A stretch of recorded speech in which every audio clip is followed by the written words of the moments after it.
네, 안녕하세요. 6월 17일 금요일 오늘의 본문 말씀은 다니엘서 7장 1절부터 14절의 말씀입니다. 네, 제가 오늘 본문 말씀을 나누기 전에 제가 어제 꾸었던 꿈의 내용을 먼저 같이 이야기해보고 시작하려고 하는데요. 제가 어제 잠을 자는데 영국의 이 토트넘이라는 지역에 호랑이 한 마리가 갑자기 나타났습니다. 그래서 사람들이 이 호랑이를 무서워하기는커녕 굉장히 이 호랑이랑 재밌게 뛰어다니고 놀면서 호랑이가 마치 강아지처럼 사람들에게 많은 인기를 누리고 있었는데요. 근데 그 호랑이가 갑자기 등에 날개가 생기더니 하늘로 막 올라가는 거예요. 그러니까 사람들이 하늘에 날아오른 호랑이를 보면서 더 많이 박수치고 더 많이 환호하면서 그렇게 꿈이 끝났습니다. 혹시 제 꿈의 내용을 좀 해석해 주실 수 있는 분들이 계신가요? 아마 제가 이 만들어낸 이야기, 제 꿈의 내용을 축구에 관심이 있는 분들이라면 비교적 쉽게 이 내용을 잘 아실 수 있을 것 같고 한 명이 떠오르는 것을 생각할 수 있을 것 같습니다. 어떤 분이 떠오르시나요? 대부분 손흥민 선수를 떠올리실 것 같아요. 이 손흥민 선수가 있는 영국 토트넘 지역의 프리미어 리그에서 손흥민 선수가 얼마 전에 득점왕을 차지했잖아요. 그래서 이런 역사적인 사실이 있었기 때문에 제가 방금 이렇게 꿈의 내용을 얘기했을 때 이 꿈의 내용은 손흥민 선수에 대한 이야기인 것 같다라고 해석을 하실 수 있는 거죠. 그런데 이 한국을 상징하는 호랑이가 한국을 상징한다는 것을 모르는 영국 사람들은 이 꿈의 내용을 어떻게 생각했을까요? 아마 이 호랑이를 생각하면서 다른 사람들을 떠올리면서 손흥민 선수를 떠올리지 않았을 수도 있고요. 자기 나름대로 해석을 했을 수도 있을 것 같습니다.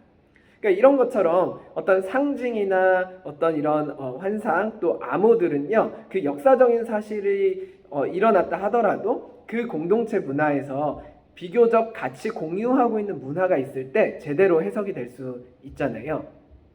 우리는 이런 종류의 문학을 묵시문학이라고 합니다. 이 성경에서도 묵시문학은 이 요한계시록과 다니엘서, 오늘 본문 말씀인 다니엘서에 잘 드러나고 있는데요. 이 묵시문학이라는 이 특징이 어떤 상징과 암호 같은 단어들로 이루어져 있기 때문에 그 당시의 역사적인 사실과 문화를 우리가 충분히 이해해야 바르게 해석할 수 있을 것 같습니다. 묵시문학을 이렇게 어렵게 만들어 놓은 이유가 왜일까요?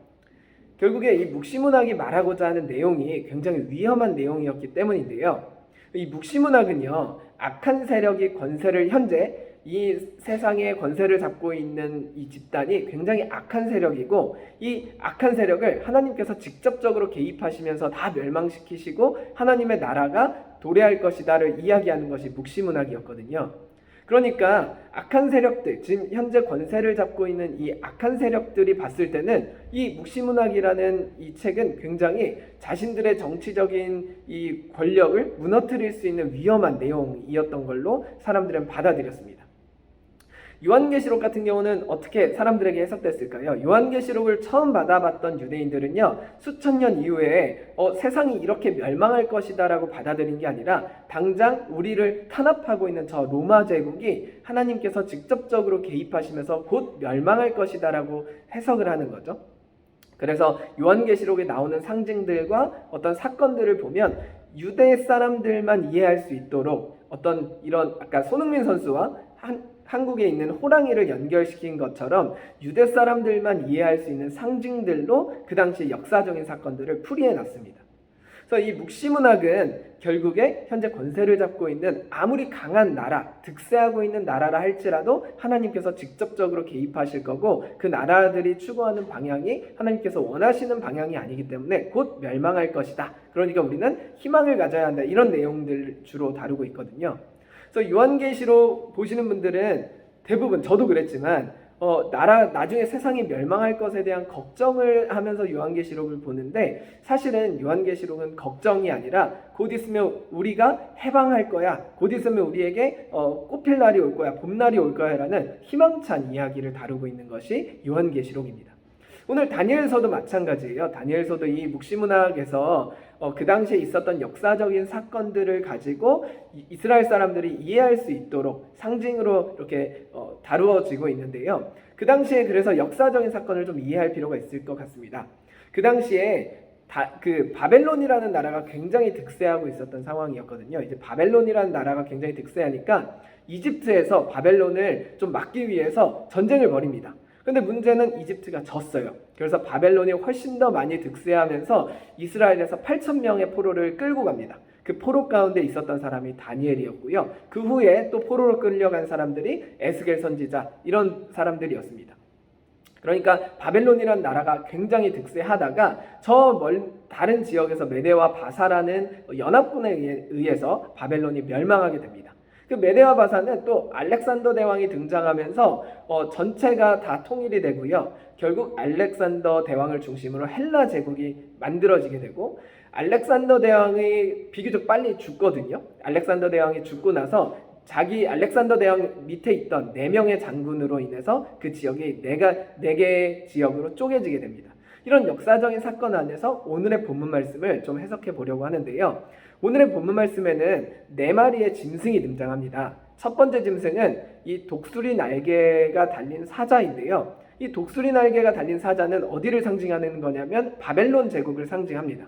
바벨론의 유적지도 잘 보면 이렇게 날개 달린 사람의 모양이나 그 날개 달린 짐승들이 등장하는 것들을 이렇게 발견할 수 있는데요. 바벨론을 상징하는 것이 날개 달린 짐승이었기 때문에 이스라엘 사람들은 이게 지금 현재 바벨론에 대한 이야기다라고 쉽게 해석할 수 있었던 거죠. 두 번째 짐승은 곰이 등장합니다. 그 독수리 날개 달린 사자 이후에 이제 곰이 득세를 하는데요. 곰은 바벨론 다음의 왕국인 이 메대와 바사 제국, 메대와 바사 제국이 나중에 연합을 하면서 페르시아 제국이 되거든요. 그래서 그 페르시아 제국을 상징합니다. 그래서 7장 5절에는 이런 말씀이 있습니다. 앞발을 들고 새 갈빗대를 물고 있었다. 그 짐승에 대한 표현을 할 때 이런 얘기를 하는데요. 앞발을 들었다라는 표현은 그 당시에 메대와 바사가 연합으로 있다가 단일 제국으로 될 것이다 라는 이야기였고요. 새 갈빗대를 물었다라는 것은 그 당시에 페르시아 제국이 이 라디아, 바벨론, 애굽을 정복할 것이다. 그 정복 전쟁을 해서 승리할 것이다 라는 역사적인 사실 위에 사람들이 해석했습니다. 그 다음에 세 번째 짐승이 나오죠. 4날개가 달린 표범입니다. 자, 이 4날개가 달린 4날개와 표범이 상징하는 것은 뭘까요? 아주 신속하고 빠르게 움직이는 상징성을 가지고 있습니다.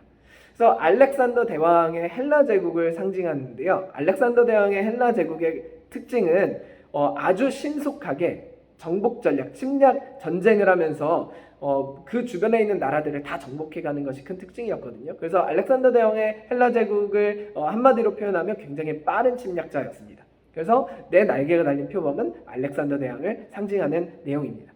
7장 6절에 이런 내용이 있습니다. 그 짐승은 머리가 4개였으며 다스리는 권세를 받았다. 이 실제로 역사적인 사건 안에서 보면 알렉산더 대왕 휘하에 있던 4명의 장군이 있었거든요. 그래서 알렉산더 대왕 이후에 이 4명의 장군을 중심으로 4지역으로 쪼개지는 사건이 일어납니다. 그래서 이 4개로 분열되는 사건을 이야기하고 있는 거죠. 자, 7장 7절에는 마지막 짐승이 등장합니다. 철 이빨을 가진 두렵고 무섭게 생긴 짐승이 등장을 해요. 그 짐승은 어떤 나라를 상징할까요? 헬라 제국 이후에 등장한 로마 제국을 상징합니다. 그래서 7장 7절은 철 이빨을 가지고 마구 먹고 부서뜨리고 남은 것을 발로 짓밟았다, 이런 내용이 나오는데요. 철 이빨, 그 철이라는 것이 상징하는 것이 로마였습니다. 그래서 로마 제국의 신상은요, 다리가 철로 되어 있는 그런 신상이었거든요. 그래서 사람들은 이 4마리의 짐승을 볼 때 어떤 역사적인 사건 안에서 바벨로니아 제국, 그다음 페르시아 제국, 헬라 제국, 로마 제국, 이렇게 각각의 나라들의 이 권력을 잡은 사람들이 막 등장하면서 정복 전쟁을 하고 굉장히 득세하는 장면들을 보여주는데요. 다니엘서 7장, 저희가 어떻게 해석할 수 있을까요? 그 당시 사람들은 이걸 보면서 어떻게 해석을 했을까요? 저희가 보통 요한계시록이나 다니엘서 이런 예언서나 선지서를 보면, 와, 저걸 어떻게 맞췄지? 저게 진짜일까? 저 역사적인 사건이 진짜 일어났었던 사건일까? 저 예언이 진짜로 이루어졌네, 이렇게 신기하게, 혹은 무슨 마술사들이 하는 것처럼 이렇게 그냥 읽을 때가 있는데요. 이 다니엘서나 요한계시록, 이 묵시문학은 결국 말하고자 하는 것이 굉장히 강력하게 한 가지로 축약할 수 있습니다. 현재 우리가 보고 있는 권력을 잡은 나라, 혹은 득세하고 있는 상황, 우리가 이길 수 없을 것 같은 어려운 현실들이 있을지라도 그것이 하나님께서 원치 않은 방향이라면 하나님께서 직접적으로 개입하셔서 우리에게 하나님의 나라를 보여주실 것이다를 이야기하는 것이 바로 이 묵시문학의 특징입니다. 로마 제국이 득세하면서 이스라엘 사람들을 계속해서 탄압하고 죽이는 순간 이스라엘 사람들은 자신들이 막 전쟁을 일으켜서 반란을 일으켜서 로마 제국을 다 정복시킬 수 있을 거다라고 믿지 않았거든요. 현실이 그렇게 녹록지 않았기 때문에. 그래서 이런 묵시문학을 보면서 우리가 직접적으로 하지 못하는 현실과 어려움 상황에 있다 하더라도 하나님께서는 우리를 버려두지 아니하시고 다시 한번 하나님의 나라를 도래하시기 위해서 지금도 열심히 우리를 지켜주시고 이 역사를 이끌어가고 계시다라는 것을 보여주는 내용이 희망의 내용을 담고 있는 것이 묵시문학인데요. 다니엘서의 목적은 이 당장 득세하고 있는 왕국이라 할지라도 이렇게 역사적인 사건 안에서 보면 결국 세워졌다가 멸망했다 세워졌다 멸망했다 하는 것처럼 당장 내 눈앞에 보이는 거대한 현실 앞에 우리가 주눅들 필요가 없다라는 이야기를 계속합니다. 내가 생각하는 가장 무섭고 두려운 현실이 나를 이렇게 몰아칠 때라도 큰 파도 앞에서라도 하나님께서는 우리를 버려두지 아니하시고 하나님의 나라가 언젠가 이 땅 가운데 도래할 것이다를 믿는 것이 우리 신앙의 핵심인 것 같습니다. 그래서 우리의 현실이 아무리 어렵다 하더라도 우리의 이상적인 것들을 실현해 나가는 것이 굉장히 이상적인 거고 사람들이 볼 때 미련한 것이라 할지라도 우리에게 주는 본문 말씀, 오늘의 다니엘서나 요한계시록이 주는 본문 말씀은 그 어려운 이상, 우리가 믿고 있는 신앙이 결국 하나님께서 이끌어갈 히스토리, 역사가 될 것이다. 그게 우리의 신앙의 본질이라고 이야기합니다. 그래서 여러분 오늘 어려운 현실 가운데 처하신 분들도 계시고 개인의 능력으로 해결할 수 없는 문제 가운데 계신 분들도 계실 텐데요. 그럼에도 불구하고 우리가 포기하지 말아야 할, 우리가 가야 할 방향성을 가지고 한 걸음 한 걸음 하나님 안에서 승리하시는 그런 시간이 되셨으면 좋겠습니다. 감사합니다.